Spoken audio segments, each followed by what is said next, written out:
ஒரு மனுஷனுக்கு மரியாதைன்றது எப்படி கிடைக்கும்? அது எந்தெந்த மொழியில் கிடைக்கும்? அதே மாதிரி மொழின்றதை விட எந்தெந்த இடத்துக்கு ஏற்றாப்போல கிடைக்குன்றத நம்ம ஒரு சில இடத்துக்கு போனால் கண்டுபிடிச்சிடலாங்க. எங்கே தெரியுமா? கோயிலுக்கு போங்க. கோயிலுக்கு போனீங்கன்னா கோயில் உள்ளே நுழையிறதுக்கு முன்னாடியே வாசலில் பிச்சைக்காரங்க உட்காந்துருப்பாங்க. அவங்க பிச்சைக்காரங்கன்றத நான் கேவலமாக சொல்ல நினச்சிக்காதீங்க, உட்காந்துருக்காங்க. நீங்கள் கோயில் உள்ளே போகும்போதே ஐயா அம்மா தர்மம் பண்ணுங்க அப்படின்னுவாங்க. ஒரு சிலவங்க கோயில் போகிறதுக்கு முன்னாடி போடுவாங்க, ஒரு சிலவங்க கோயிலுக்கு போயிட்டு போடுவாங்க. அதே நீங்கள் ₹1 போட்டிங்கன்னா ஐயோ என்ன ₹1 தூக்க முடியாமல் தூக்கிட்டு வந்துடுச்சு, நம்மளை விட இது பிச்சைக்காரியாக இருக்கும் போ அப்படின்ற மாதிரி பேசுவாங்க. நீங்கள் ₹10 போட்டிங்கன்னா ஐயா நீங்கள் நல்லா இருக்கணும், அம்மா நீங்கள் நல்லா இருக்கணும். அதே நீங்கள் ₹100 போட்டிங்கன்னா அம்மா நல்லா இருக்கணும், உங்கள் குடும்பம் நல்லா இருக்கும், நீங்கள் நோய் நொடி இல்லாமல் இருப்பீங்க அப்படின்ற மாதிரி நம்மளை வாழ்த்துவாங்க.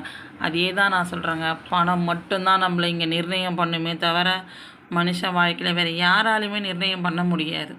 நீ ₹10 வச்சுருந்தா உனக்கான மரியாதை கிடைக்கும், ₹100 வச்சுருந்தா அதுக்கும் மடங்கு ஒரு மரியாதை கிடைக்கும், ₹1000 நீ வச்சுருந்தா அதுக்கும் மேலே கிடைக்கும்.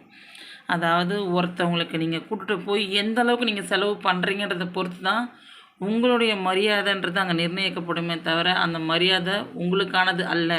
நீங்கள் வைத்திருக்கும் பணத்திற்கான மரியாதை தவிர மனுஷனுங்களுக்கு கிடையாது. சரிங்களா? அதுக்கு என்ன நம்ம செய்யணும்? நமக்கான மரியாதை நம்ம வேணும் அப்படின்னா நம்ம பணம் மட்டும்தான் நமக்கு நிர்ணயம் பண்ணணும்.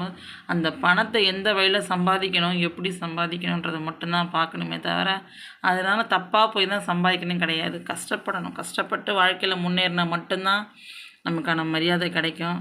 பணன்ற ஒரு அங்கீகாரம் இல்லைன்னா மனுஷனுக்கு எதுவுமே அங்கீகாரம் கிடையாது. அதனால் முடிஞ்ச வரைக்கும் நமக்கான மரியாதைன்றது பணத்தில் தான் இருக்குது. அந்த பணத்தை எப்படி சம்பாதிக்கணுன்றதை மட்டும்தான் நம்ம இது பண்ணணும். முன்ன விட்டு பின்ன பேசுகிறவங்கன்றதெல்லாம் நம்ம காதிலே வாங்கிக்கக்கூடாது. ஏன்னா நமக்கு முன்னாடி பேசுறதுக்கு தைரியம் இல்லாதவங்க மட்டும்தான் நம்மளுக்கு பின்னாடி பேசுவாங்க.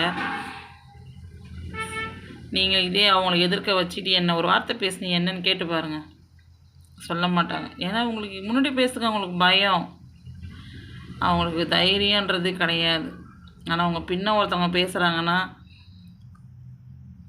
முதல்ல அவங்க கரெக்டானவங்களாக இருக்க மாட்டாங்க. உங்களை எந்த அளவுக்கு பின்னாடி பேசுகிறாங்களோ அந்த அளவுக்கு மட்டமானவங்களும் அவங்களா தான் இருப்பாங்க. அதனால் பின்னாடி பேசுகிறவங்கள பற்றி நீங்கள் கவலைப்படவே கூடாது. வாழ்க்கையில் கஷ்டப்பட்டு முன்னேறுங்க, லைஃப்பில் நல்லா இருப்பீங்க.